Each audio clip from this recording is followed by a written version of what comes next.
Alright, so let's talk about one of the most interesting movies to come out in recent memory. Hurry Up Tomorrow.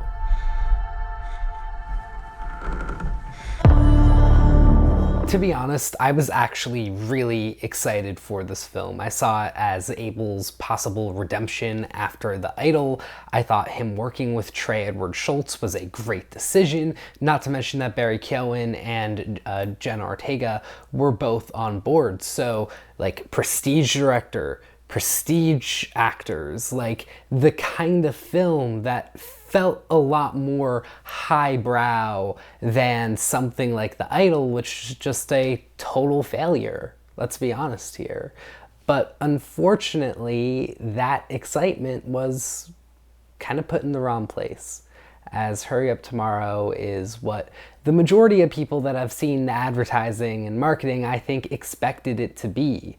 A movie that is semi-directionless and has really cool moments and elements, but overall, just who's it really made for? Yes, there does seem to be this central theme, that being how, human artists are larger than life figures and looked at like gods, but still have to deal with human problems, and how they are not expected to deal with those human problems and push them aside to be the artists who they are. It's a lot of what Chaperone has really touched on via social media, which I just have always thought is very interesting, and that is what this film's theme is. But unfortunately, once Jenna Ortega comes into the fold, you really lose that theme, and the film becomes a lot more about her as this big fangirl of The Weeknd, which I just thought was a lot less interesting than actually dealing with that central theme. Abel is also going through this really rough breakup during the film, and it's saying how, like, he loved this person.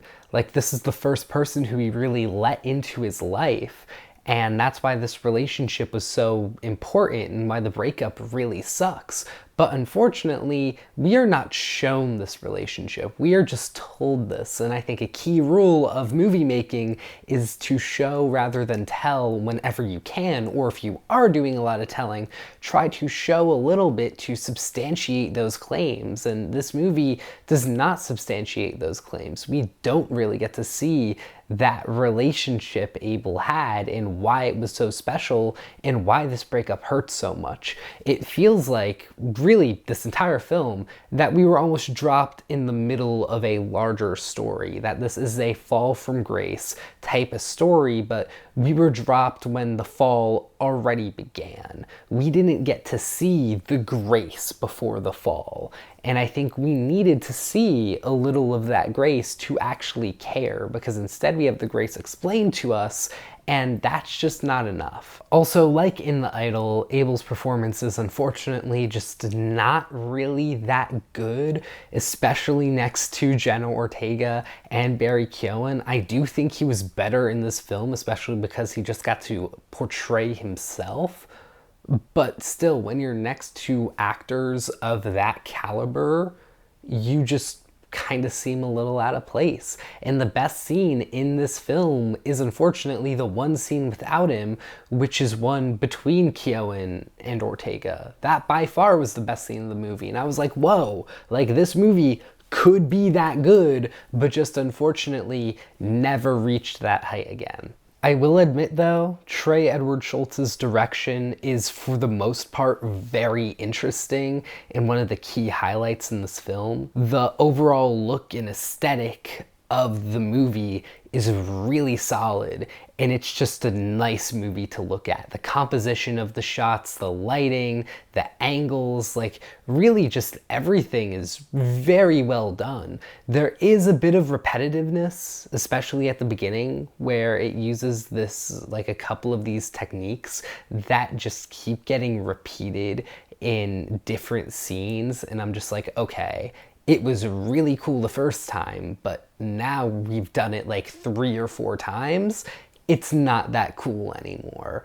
But luckily those do get dropped like later on in the film, and it doesn't feel as repetitive. But then you also have a lot of dream and trip sequences in this film, and those are just really well done, honestly. They are enjoyable scenes, but unfortunately they do lean heavily into the style over substance elements, and they also kind of feel like scenes that remind you that this film is technically a thriller, and I wish we got more of that, because really, looking back, it just feels like a little reminder of, hey, by the way, this movie is technically a thriller, in case you forgot, because you probably did, since we don't have a lot of other scary, thrilling type of things here. But more than anything, the most disappointing part of this movie to me is the way the Hurry Up Tomorrow album was actually used.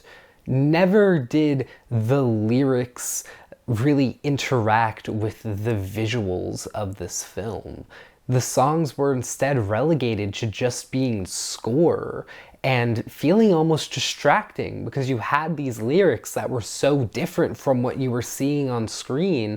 So you were sitting there trying to figure out why those lyrics mattered to what you were watching, and eventually you will realize, oh, they just don't matter. And overall, just with this film, the closest comparison that I feel like I can make to it, like in modern day, is like Megalopolis.